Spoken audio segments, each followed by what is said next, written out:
c'est toujours un plaisir de pouvoir faire cette intervention et parler donc de rétablissement, de réhabilitation psychosociale aujourd'hui.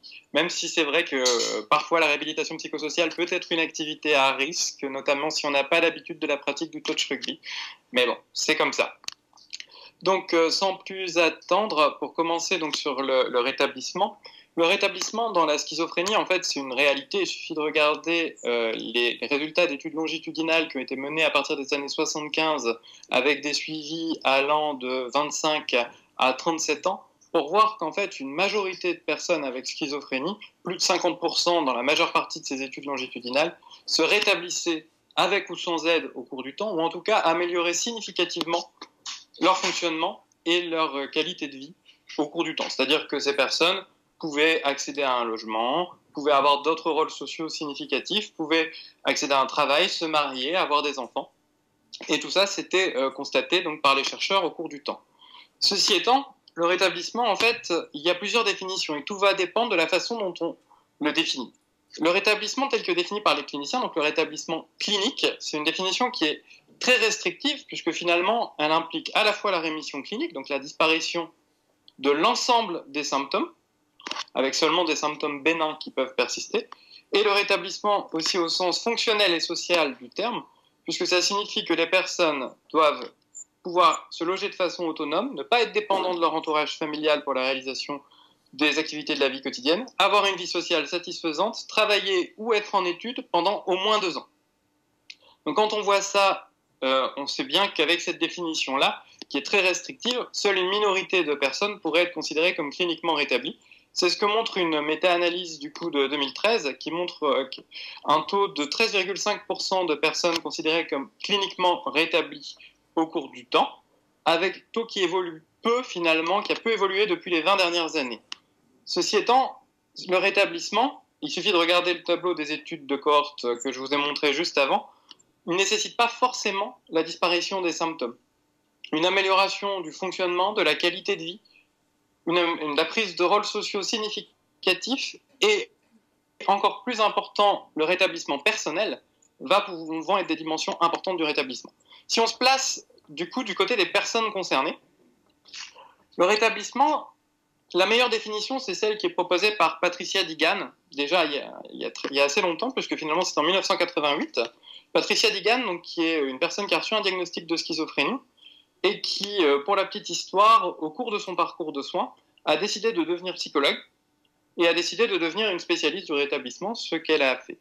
Donc sa définition, c'est le rétablissement, c'est une attitude, une façon d'aborder la journée, les difficultés qu'on y rencontre.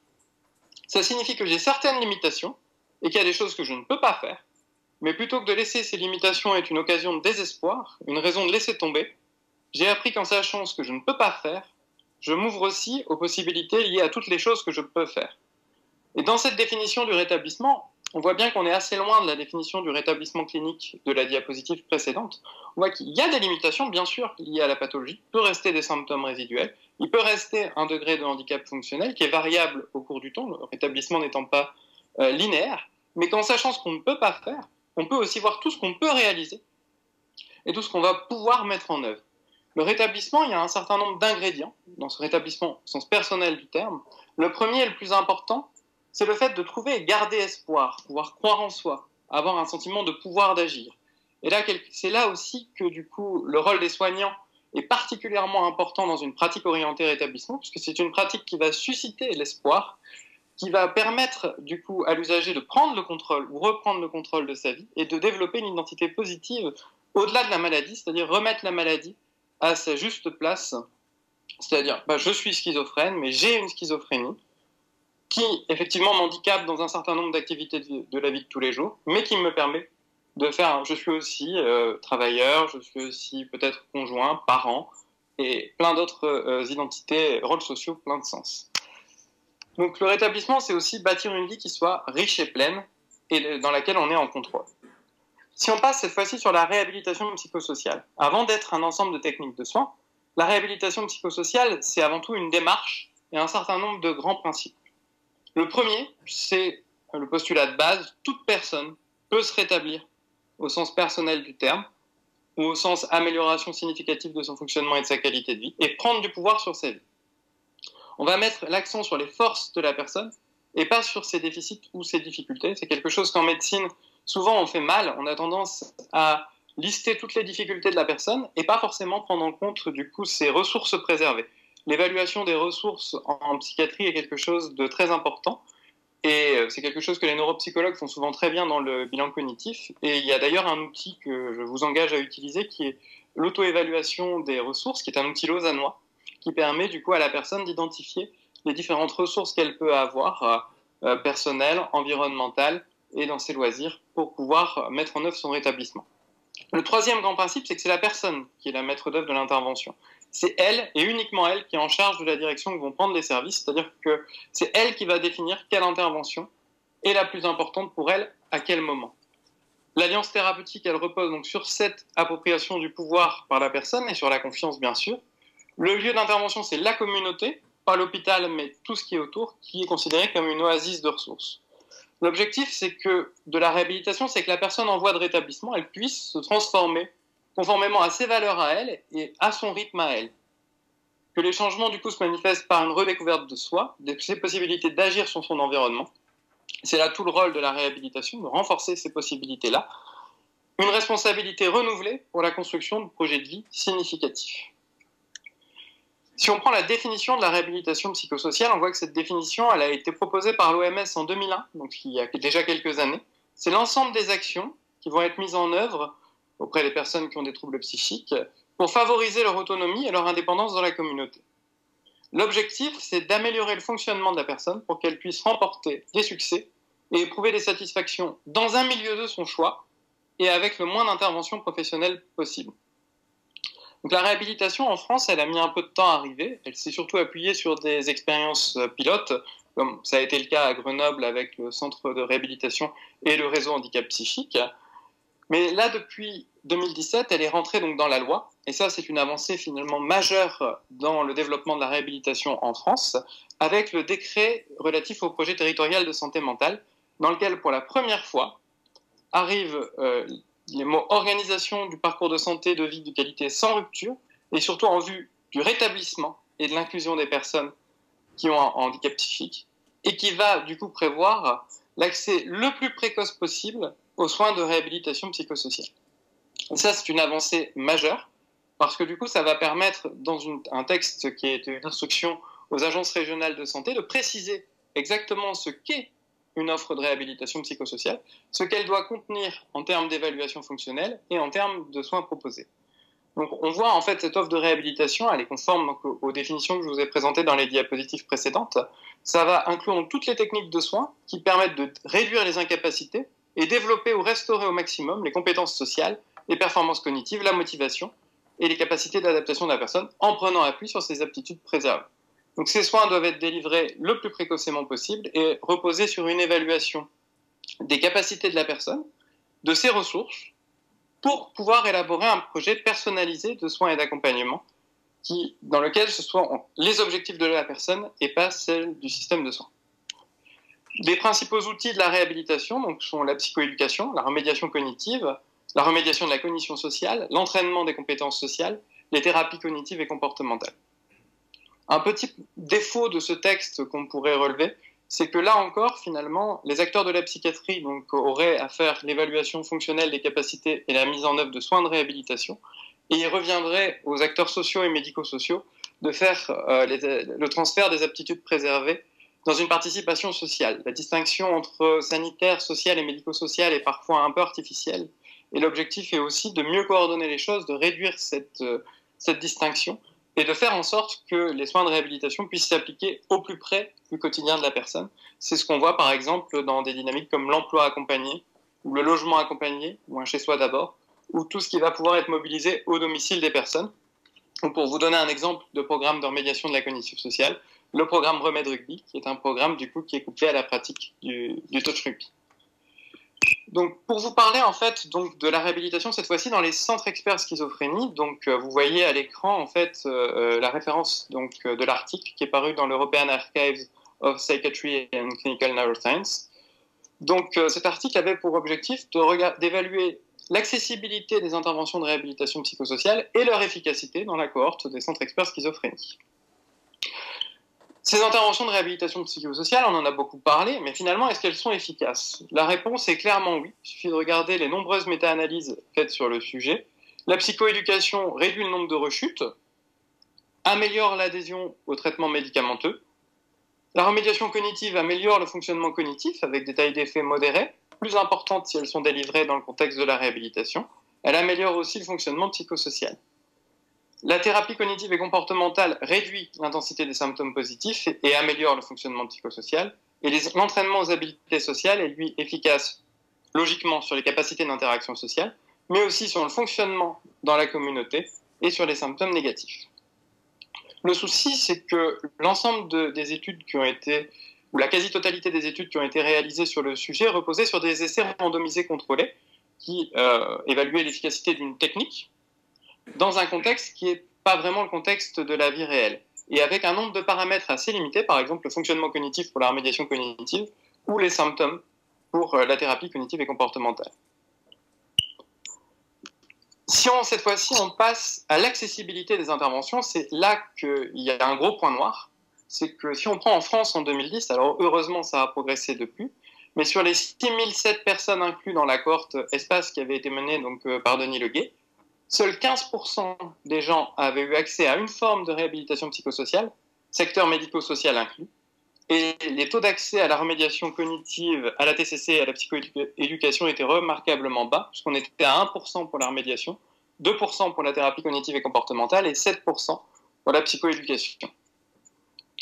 On était effectivement assez loin du taux de l'Australie, où sur 1825 personnes incluses dans une enquête nationale sur la santé mentale, 36,5% avaient eu accès à des soins de réhabilitation psychosociale et 22,3% à la thérapie cognitive et comportementale.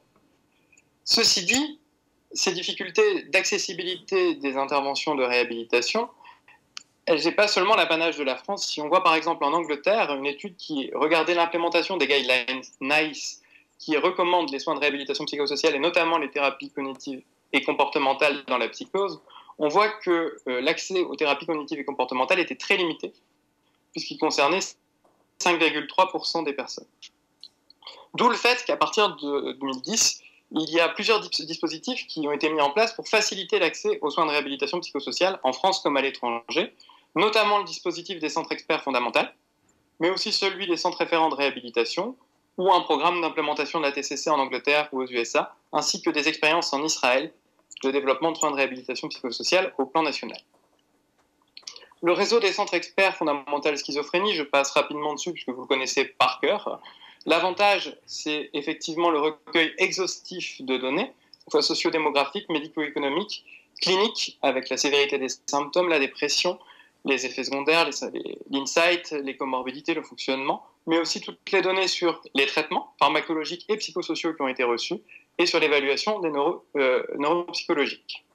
L'évaluation initiale, elle est annuelle pendant 3 à 5 ans, avec des recommandations formulées à l'issue du bilan, et la réalisation d'interventions de réhabilitation psychosociale entre les visites de suivi. En ce qui concerne l'échantillon, donc de l'article dont je vous parle aujourd'hui, donc on avait 183 personnes qui avaient été évaluées à la fois à V0 et à V1 entre 2010 et 2015 dans les 10 centres experts schizophrénie de France.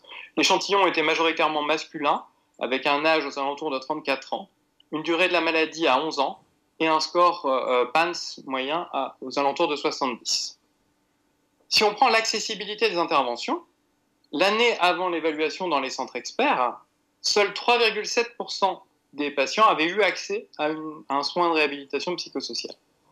Entre V0 et V1, là par contre, cette fois-ci, on a eu donc 64 personnes sur 183, ce qui fait 35% de l'échantillon qui ont reçu au moins une des 4 interventions entre V0 et V1, et 32, soit 17,4% de l'échantillon qui en ont reçu 2 ou plus. Donc ça, c'est énorme, puisque finalement, si on reprend 1% de remédiation cognitive dans l'étude Espace de Denis Leguet, là, cette fois-ci, on passe à 19,6% de remédiation cognitive, 15,8% de TCC, de 2%, 16,9% de psychoéducation et 9,8% d'entraînement aux habiletés sociales. Donc c'est largement amélioré par rapport à 2010. Ceci étant, même si on arrive à un niveau proche de celui de l'Australie, l'accès reste toujours relativement limité. Dans les freins qui ont été identifiés dans la littérature, pour ce problème qui n'est pas propre à la France, mais qui est finalement un problème assez mondial, les Australiens s'interrogeaient sur pourquoi on n'arrivait pas à monter au-delà de 36%. Il y avait cette forme de plafond de verre qu'on n'arrivait pas à dépasser. Les freins qui ont été identifiés, c'est le manque de ressources disponibles pour réaliser les interventions, donc à la fois les professionnels formés, mais aussi le temps dédié pour réaliser ces interventions, le manque de formation, le personnel qui était parfois peu convaincu de l'utilité de ces interventions et de la nécessité d'en faire, ou de les proposer aux gens, et un manque de soutien par les institutions. Il y avait aussi des difficultés à identifier qui pouvait bénéficier des interventions de réhabilitation et de pouvoir constituer des personnes en nombre, un nombre de personnes suffisant pour pouvoir réaliser différents groupes de réhabilitation. Si on regarde en fait les critères qui vont caractériser dans notre échantillon un accès supérieur aux interventions de réhabilitation psychosociale, on voit que ceux qui ont accédé par rapport à ceux qui n'ont pas bénéficié de soins de réhabilitation psychosociale au cours de la période de suivi, ceux qui ont accédé avaient un meilleur insight, un fonctionnement cognitif préservé, mais aussi des symptômes dépressifs plus marqués, AV0. Alors, il y a plusieurs explications possibles qui peuvent être avancées. Une explication assez classique en psychothérapie, qui est le Yavis effect, qui fait qu'on aurait plutôt tendance à proposer ces interventions à des patients jeunes, qui s'expriment bien, qui sont intelligents et dont on s'attend qu'ils réussissent. C'est une des explications potentielles. Une autre explication, ce pourrait être le paradoxe de l'insight, qui a été développé par Paul Leisecker, qui correspond en fait à l'association d'un bon insight à une forte auto-stigmatisation, c'est-à-dire l'internalisation des préjugés concernant les troubles psychiques qui sont présents dans la société et le fait de se les appliquer à soi-même, ce qui va conduire les personnes à dire « je suis schizophrène » et non pas « j'ai une schizophrénie ». Donc il y aurait ce bon insight, cette forte auto-stigmatisation et des symptômes dépressifs qui seraient plus marqués, ça peut être aussi une hypothèse. Et puis comme on sait, notamment grâce aux travaux de Guillaume, d'Ophélia, d'Eva, que le diagnostic de la dépression la dépression est souvent sous-diagnostiquée chez les personnes avec schizophrénie, malgré son impact sur le fonctionnement et la qualité de vie. Peut-être que ces personnes-là, ces personnes déprimées, avaient un désir plus important d'accéder aux interventions. Donc, dans les perspectives, il serait fortement intéressant de caractériser davantage les raisons qui vont conduire les cliniciens, cette fois-ci, à proposer une intervention de réhabilitation à un usager, et les explications, soit d'un échec d'orientation, soit des raisons qui vont amener les usagers à souhaiter bénéficier d'interventions de réhabilitation psychosociale ou pas. On voit, nous, au centre référent de réhabilitation psychosociale de Grenoble et dans les centres référents, il y a un outil qui peut être utilisé, qui est le plan de suivi individualisé, qui est un outil d'éducation thérapeutique qui permet d'aider les usagers à identifier dans chacun des domaines de leur vie les difficultés, mais aussi les ressources et leur demande d'aide pour voir quelle intervention pourrait leur être proposée. Peut-être que ça peut être une solution. Il y aurait aussi donc un intérêt de faire des interventions spécifiques sur l'autostigmatisation et de renforcer aussi les campagnes de déstigmatisation pour améliorer du coup l'image des troubles psychiques et celle des personnes avec troubles psychiques dans la population générale et faciliter un meilleur accès aux soins, un accès plus précoce aux soins et aux soins de réhabilitation psychosociale. Et la Fondation a un rôle majeur là-dedans avec les campagnes de déstigmatisation qu'elle mène. J'en profite pour reciter, même si je sais qu'elle a fait couler de l'encre, cette campagne Schizophrénie, Bonheur et compagnie qui a été menée l'an dernier et qui a été réellement, en tout cas dans notre centre, fortement appréciée par les usagers. Si on prend donc là cette fois-ci l'efficacité dans la base des centres experts schizophrénie de ces interventions. Donc vous voyez sur le tableau, la colonne de gauche, on va juste prendre celle-là pour l'instant, le fait d'avoir reçu une intervention ou plus était associé à des effets significatifs sur les symptômes, la sévérité clinique, le fonctionnement général, l'insight, l'adhésion au traitement et le fonctionnement cognitif.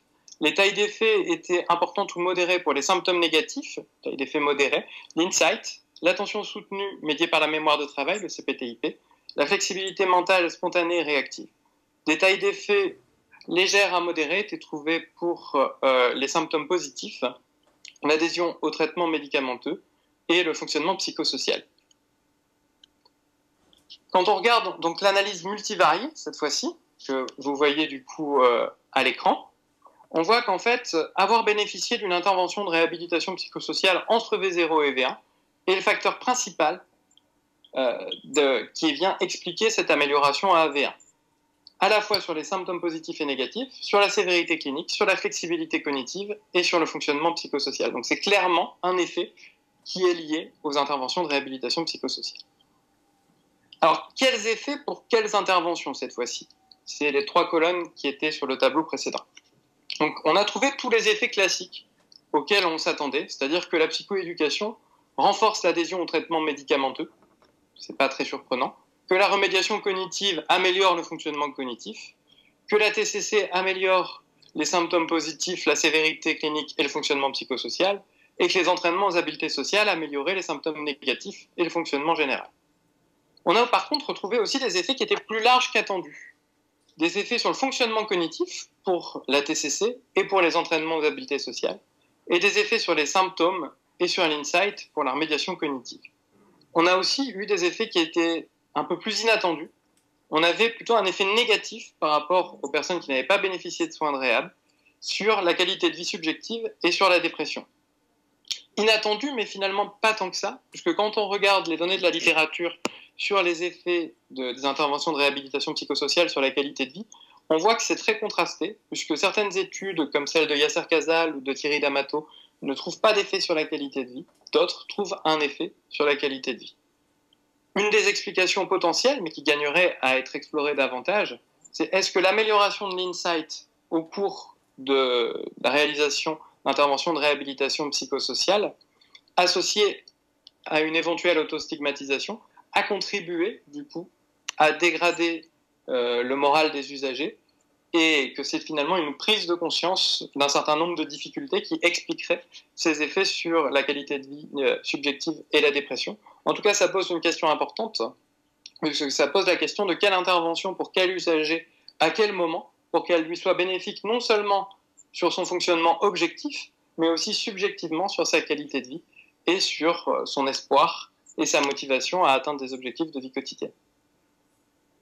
Dans les explications potentielles sur les effets plus larges que ceux qu'on attendait, l'effet de la remédiation cognitive sur les symptômes négatifs, alors c'est quelque chose qui a été trouvé dans plusieurs études sur le sujet, avec notamment peut-être un lien entre l'amélioration des fonctions exécutives au cours de la remédiation et la réduction des symptômes négatifs, mais aussi un lien entre amélioration du sentiment d'efficacité personnelle, renforcement de la motivation à atteindre des objectifs et du coup diminution de la partie motivation-plaisir des symptômes négatifs de la schizophrénie. Il y a aussi plusieurs études qui ont montré que la vitesse de traitement était associée au changement fonctionnel pendant la réhabilitation et à la participation dans la communauté. Donc finalement, est-ce que l'amélioration du fonctionnement cognitif serait un médiateur de l'amélioration du fonctionnement psychosocial? Les données tendent à le montrer. Ça gagnerait à être étudié effectivement davantage. Après, une autre question qu'on peut se poser, c'est est-ce que c'est lié à l'association de plusieurs interventions de réhabilitation dans les centres experts? Parce que vous avez vu qu'il y avait 17% des patients qui avaient reçu 2 ou plus interventions. En tout cas, dans les perspectives, il serait intéressant de conduire des analyses de médiation pour mieux comprendre les mécanismes d'action de chaque intervention de réhabilitation en vie réelle et caractériser le profil des usagers qui bénéficient le plus des interventions. Une autre grande question, mais qui fait l'objet d'une analyse actuellement, c'est quels sont les effets sur le rétablissement personnel. Puisque là, on a une évaluation des effets sur le rétablissement au sens clinique et fonctionnel du terme. Par contre, on n'avait pas de mesure du rétablissement personnel, ce qui a changé depuis 2015. Donc, combiner plusieurs interventions de réhabilitation psychosociale, est-ce que ça marche? La réponse sur ce tableau est clairement oui, puisque si on prend la colonne la plus à droite, on voit qu'en fait, l'amélioration est fonction du nombre d'interventions reçues pour les symptômes, pour la sévérité clinique, le fonctionnement, l'insight, l'adhésion au traitement, la flexibilité mentale. On voit qu'en fait, globalement, c'est mieux d'avoir 2 interventions qu'une et 3 interventions que 2, voire plus, et que c'est particulièrement vrai pour des paramètres comme l'adhésion au traitement médicamenteux, le fonctionnement psychosocial et le fonctionnement cognitif. Tout ça vient en soutien de données de la littérature qui disent qu'il est efficace de combiner plusieurs interventions de réhabilitation psychosociale, remédiation cognitive et remédiation de la cognition sociale, remédiation cognitive et habileté sociale, remédiation cognitive et emploi accompagné, etc. Et qu'en tout cas, il est toujours intéressant de délivrer des interventions de réhabilitation dans un contexte qui va faciliter la généralisation des apprentissages. Et ça plaide du coup pour d'éventuelles synergies entre les interventions, puisque telle ou telle intervention vont avoir des effets complémentaires les uns des autres et vont pouvoir être plus facilement appliquées à la vie quotidienne, ce qui en est tout l'enjeu. Donc en conclusion, les interventions de réhabilitation psychosociale sont clairement efficaces en vie réelle, au-delà d'une efficacité démontrée en essais randomisés contrôlés, indépendamment de facteurs confondants potentiels. L'efficacité, elle porte principalement sur les symptômes négatifs et le fonctionnement cognitif. On a trouvé tous les effets attendus, mais on a aussi trouvé des effets qui allaient au-delà de la cible initiale des interventions. Mais, puisqu'il y a forcément toujours un mais, l'accès aux interventions restait trop limité et le panel d'intervention était trop restreint. Donc, est-ce qu'il faudrait les proposer plus systématiquement aux usagers, identifier aussi systématiquement quelles sont les attentes et besoins des usagers par rapport aux soins de réhabilitation psychosociale? Et est-ce qu'il faudrait aussi diversifier l'offre de soins et services? Alors, le programme PEPS, dont Jérôme va vous parler, fait aussi partie de cette diversification, puisqu'on est sur une TCC qui va plus cibler les symptômes négatifs et le fonctionnement social. Remède Rugby, qui est proposé dans certains centres experts schizophrénie, Lyon, Clermont-Ferrand et Grenoble notamment, et aussi une solution, c'est une intervention qui est délivrée de façon écologique. Mais il y a aussi l'emploi accompagné, le job coaching avec la méthode IPS, le logement accompagné avec le chez soi d'abord, comme c'est le cas dans plusieurs villes, notamment Marseille, mais pas que, et des interventions qui vont cibler d'autres paramètres comme l'autostigmatisation.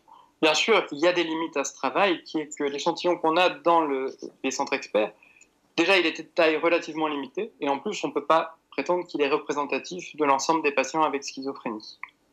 Je vous remercie de votre attention.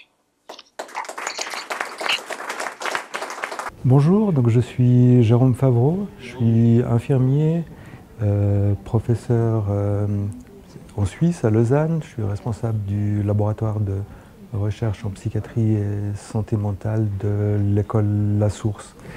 Et je suis là pour discuter les résultats de l'étude de Julien Dubreuc, qui est psychiatre à Grenoble, et qui a publié un papier important où il a montré avec les centres experts de Fondamental comment est-ce qu'on pouvait améliorer l'accès aux soins de réhabilitation pour les personnes qui ont un diagnostic de schizophrénie.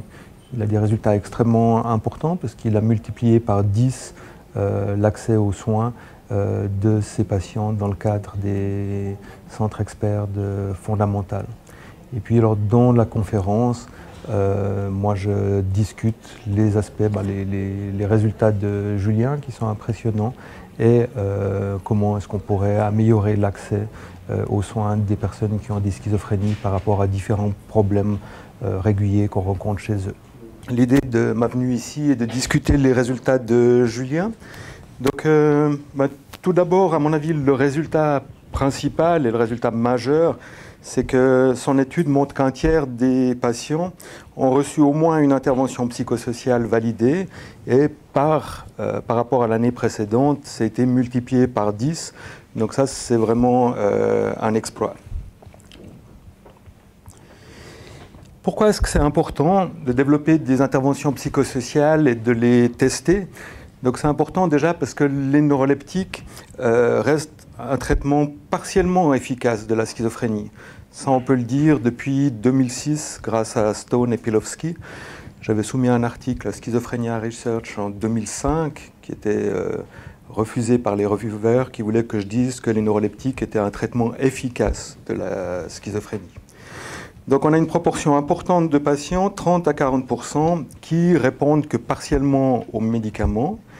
Et puis l'autre problème qui est un peu négligé, c'est que les neuroleptiques, même si les Américains les appellent antipsychotiques, restent des neuroleptiques. Donc ils ont un impact comportemental puissant, ils permettent le détachement émotionnel, mais ils ont un effet beaucoup plus léger sur les aspects cognitifs, comme le degré de conviction et l'insight, où on a quasiment très peu d'effets dans les études qui ont mesuré les différentes dimensions de la psychose.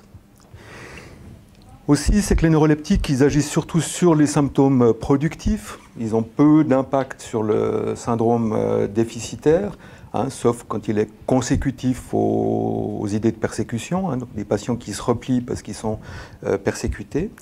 Et puis, on n'a pas beaucoup de marge, parce que la littérature montre qu'il n'y a pas d'avantage de maintenir ou d'augmenter la dose, et puis qu'il n'y a pas d'avantage à combiner les neuroleptiques, même avec la clozapine. Donc, ça pose un certain nombre de problèmes. Pourquoi les données de Julien sont importantes aussi?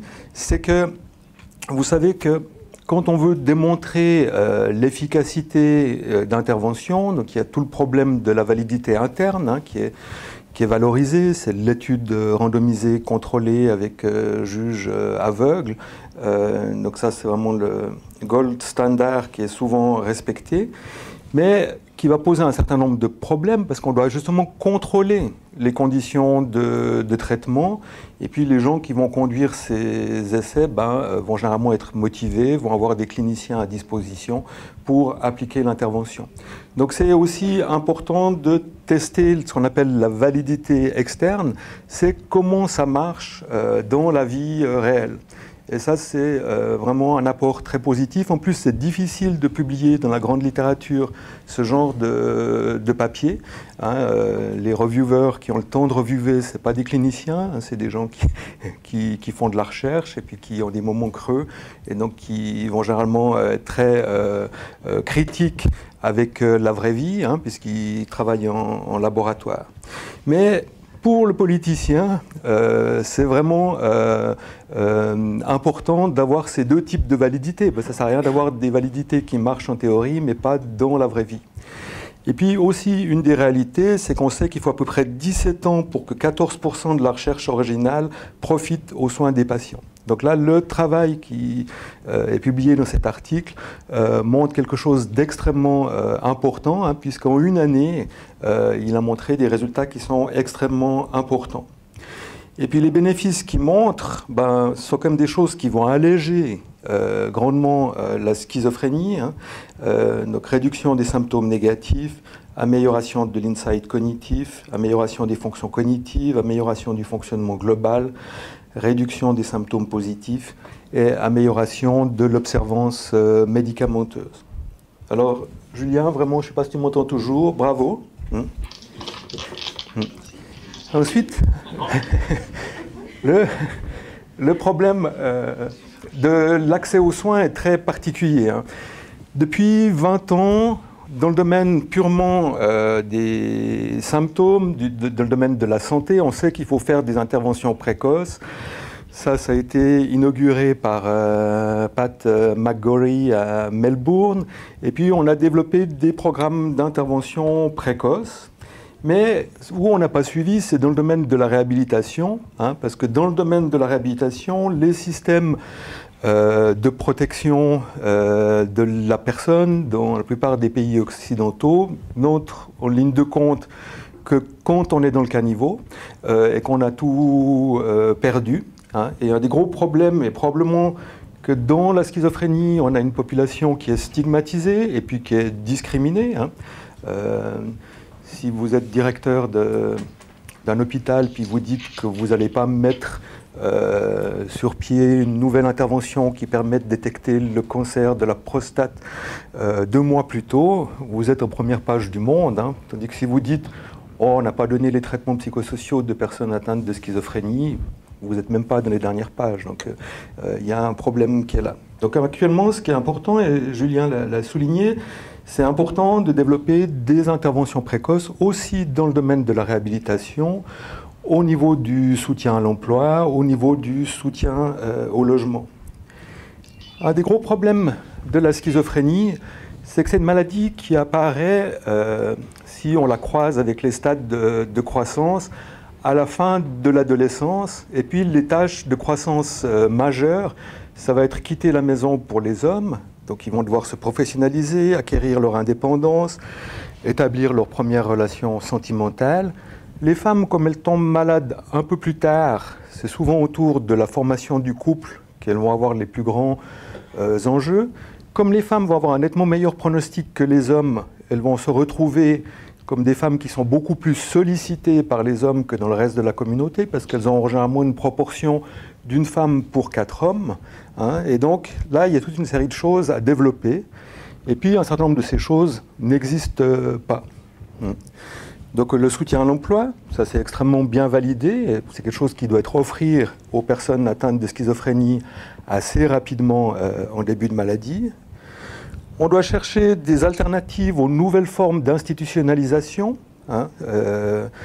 On met des fois des jeunes dans des foyers à long terme. Ce n'est pas un bon investissement des deniers publics. Hein. Ce serait mieux de les soutenir pour qu'ils aient dans leur propre logement. On a tendance, en tout cas en Suisse, un certain nombre de patients, pour des raisons qui ont commis des délits, alors qu'ils n'étaient pas bien malades, ils vont se retrouver en prison, mais souvent sans jugement, pour des durées assez longues. Hein. Et puis, on a quand même le problème des grands utilisateurs. Hein. On sait qu'à peu près 5% des patients utilisent un tiers des ressources hospitalières. Et ce serait important de s'occuper de ces gens-là pour donner un peu de souffle au système hospitalier, au système de santé en général. En revanche, on a très peu de programmes, puisque les gens doivent développer leur première relation sentimentale pour leur apprendre à courtiser. On n'en a pas de validé. Dans toute ma carrière, j'ai fait des groupes comment apprendre à faire la cour pour les patients, mais il n'y a pas eu d'études. Tania Lecomte est en train d'en faire à Montréal. Pour les femmes, ça va être entraîné à se faire respecter et prévenir les abus sexuels. Vous savez que les femmes qui ont des schizophrénies ont un risque beaucoup plus élevé d'être agressées sexuellement, d'avoir des grossesses non désirées ou des maladies sexuellement transmissibles. Et puis, on devrait réfléchir aux habiletés parentales, parce que si on apprend aux gens à courtiser, ils vont faire des enfants. Donc ça, c'est un principe de la vie. Mais souvent, comme on a une vision très stigmatisée des patients, quand on parle de soutien à l'emploi, on dit oui, mais il y a déjà des gens qui ne sont pas des patients qui n'ont pas accès à l'emploi. Ça, c'est de la stigmatisation ou de la discrimination quand on dit ce genre de choses. J'aimerais revenir sur une notion qu'a donnée Julien par rapport au rétablissement et puis la confusion qu'on peut avoir entre la guérison et le rétablissement. J'ai pris dans les études qu'il a citées l'étude de Manfred Bleuler, donc le fils d'Eugène Bleuler, qui, dans sa cohorte, les signes de grande amélioration, c'était se maintenir durant 5 ans dans un emploi complet, à une époque où en Suisse on travaillait 42 heures par semaine, endosser différents rôles sociaux et ne pas avoir de symptômes psychotiques à l'examen. Hein, donc, Manfred Bleuler publiait 22% des patients qui atteignaient ces critères. Modestine à Zurich a repris les dossiers de Manfred Bleuler puis a recalculé. Il arrive au chiffre que Julien a donné de 14% de patients qui sont complètement rétablis. En français, le problème avec la notion de rétablissement, c'est qu'on devrait parler là de guérison. Hein. Quand on est comme avant, depuis qu'on a développé les antibiotiques, réduit les maladies mortelles rapidement et développé plutôt une médecine de la chronicité, ça c'est arrivé avec les antibiotiques. Quand on parle de guérison, on est comme avant. Puis il y a beaucoup de maladies où on est comme après, et c'est celle-ci dont on se rétablit. Vous faites un infarctus du myocarde, vous réalisez que la vie a des murs et un plafond, et vous allez devoir non seulement aller mieux, mais vous allez devoir changer toute une série de choses en vous et devenir comme après, parce que vous allez devoir changer votre rapport aux graisses, vous allez devoir changer votre rapport à la nicotine, au tabac, à l'alcool, qu'est-ce qui est le plus important, est-ce que c'est ma carrière, est-ce que c'est mes petits-enfants. Donc vous allez devoir réfléchir tout ce genre de choses, puis ça c'est le processus de rétablissement, c'est-à-dire de devenir comme après. Donc c'est quand la maladie nous apprend quelque chose. Et les gens qui se sont rétablis de la schizophrénie, on a de nombreux témoignages, vous avez des journaux depuis 1960 1978, Schizophrénia Bulletin ne peut pas être publié sans un article à la première personne. Et Psychosis, depuis sa création, a toujours des articles à la première personne. Et dans ces témoignages, les gens qui se disent rétablis de la schizophrénie, ils se sentent grandis par cette expérience. Donc il y a vraiment la notion dans le rétablissement d'être comme après.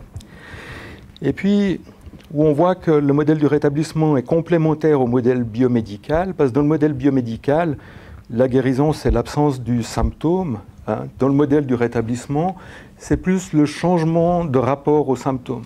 Hein. Souvent, en début de maladie, la psychose est vue par les patients comme quelque chose de tyrannique, puissant, fort, qui va être très dominateur. Les patients qui sont rétablis voient dans les symptômes psychotiques quelque chose qui est utile et qui les aide dans la vie de tous les jours. Un des gros problèmes avec les symptômes psychotiques par rapport à développer une identité positive, c'est qu'ils sont plus compliqués que n'importe quel autre symptôme. Si vous voulez, les idées délirantes et les hallucinations font partie de la maladie, mais ce que disent les voix et le contenu des idées délirantes, ça fait partie généralement de notre histoire personnelle. Donc c'est très très difficile de les distinguer. Et un des problèmes qu'on a, c'est que pendant très longtemps, on a considéré la psychose comme quelque chose de qualitativement différent de la normalité. Et ça a été ce qui empêchait le développement de traitements psychologiques. Et c'est Strauss, un grand psychiatre américain, qui a fait une partie de ses études ici à Paris, qui a montré dans l'étude collaborative de l'OMS que ce modèle n'était pas fonctionnel. On ne peut pas dire non, cette personne ne délire pas, oui, elle délire. Hein. On ne peut pas dire non, la personne n'est pas hallucinée, oui, elle est hallucinée, parce que ces symptômes sont sur un continuum. Il a publié ça en 1969, ce qui a permis d'ouvrir pour les personnes qui ont des symptômes psychotypes le développement de thérapies psychologiques des hallucinations et des idées délirantes. En plus, les premiers essais randomisés ont été publiés en 1972. Donc ça, c'est un très gros problème actuellement par rapport à l'accès aux soins. C'est une des stigmatisations les plus importantes qui va provoquer deux grands types de syndromes chez les professionnels et chez les patients. Chez les professionnels, on a le syndrome de la boîte de Pandore, c'est-à-dire les professionnels n'osent pas parler avec les patients de la psychose. Hein. Ils ont peur que leurs collègues leur disent « tu délires avec le patient hein ». Donc ils vont mettre l'expérience psychotique en corner, c'est que dès qu'un patient va parler de ses symptômes, le professionnel va dire « c'est pas la réalité ». Essayez une fois que vous êtes suicidaire de dire j'ai envie de me suicider, puis si on vous dit c'est pas la réalité, ça va pas être très utile pour vous. Donc on prend pas en compte et on nie même l'expérience psychotique ou on l'adresse qu'au traitement neuroleptique. Ce qui va provoquer chez les patients le syndrome du barbier de Midas, qui n'a pas le droit de dire que Midas a des oreilles d'âne, puisque c'est le seul qui le sait. Donc ces patients qui, quand on va leur demander « est-ce que vous avez des voix ou des idées délirantes ?», ils savent qu'ils doivent vous dire non si vous voulez pas, s'ils ne veulent pas qu'on augmente le traitement neuroleptique et que ça augmente les effets secondaires. Donc on est une sorte de zone un peu problématique là autour, et ça c'est un des manques très très importants dans la psychiatrie francophone, de donner accès à des thérapies qui ont une forte efficacité, même à faible intensité. Hein. On sait que dans les thérapies de moins de 16 séances, on a des effets de taille modérée. Hein. Et puis surtout pour les patients qui sont résistants au traitement neuroleptique, on a de la peine à les considérer, où on a aussi des effets de taille qui sont modérés. Et donc c'est des choses qui devraient être accessibles aux patients. Donc comment on pourra contourner ces problèmes d'accès aux soins? Soit il y a une prise de conscience que c'est important de soigner la schizophrénie. C'est une des maladies qui coûte la plus cher par personne et par année. Donc c'est des gros frais pour les contribuables. On sait que si on investit, ça permet de faire des grandes économies. Le problème, c'est que la schizophrénie est une maladie qui n'est pas faite pour les systèmes démocratiques, parce que celui qui va investir, ce n'est pas lui qui va être élu et qui va en profiter. Donc on a un problème parce qu'il faut imaginer des changements sur 5 à 10 ans pour obtenir des grandes économies pour le contribuable et puis une amélioration de qualité de vie pour les patients. Donc maintenant, comment est-ce qu'on peut rendre les choses accessibles aux patients? On a, avec Yasser Kazal, dirigé un topic Computer and Game qui montre que ça serait une des possibilités pour améliorer la santé mentale d'utiliser les nouvelles technologies. Ici, vous avez un article de Neil Thomas qui est sorti dans Schizophrénia Bulletin du début de l'année, qui montre que les moyens existants, en tout cas, permettent de faire une évaluation en temps réel. Ici, c'est l'exemple des hallucinations. On a des thérapies par avatar qui pourraient bientôt être aussi accessibles par Internet. Surtout, ce programme qui m'intéresse beaucoup, qui est TemSteam, qui est un programme hollandais, qui permet d'avoir sur son téléphone portable des applications qui relèvent l'estime de soi et qui permettent de faire des choses qui sont incompatibles avec le fait d'halluciner, un peu comme les exercices on-off qu'on fait en thérapie cognitive et comportementale, où on déclenche les hallucinations, on les bloque, on les déclenche et on les bloque pour apprendre aux patients que c'est des symptômes qui peuvent être contrôlés. Les groupes de soutien en ligne. Le problème de ces nouvelles technologies, c'est toujours le problème du financement, parce qu'on va devoir voir comment est-ce qu'on peut les financer de manière durable. Et puis pour terminer, puisqu'il y a un peu de temps pour les questions, j'étais venu donner la formation à PEPS dans le cadre des centres experts schizophrénie en 2015. Et puis hier, donc l'article des résultats de cette intervention ont été publiés on a reçu l'acceptation pour la publication dans Frontier in Psychiatry, donc je suis très content. Et je remercie les gens du groupe expert, en tout cas qui ont participé, Clermont, Montpellier et Grenoble. Et puis, je vous remercie de votre attention et vous trouvez beaucoup d'informations sur serétablir.net.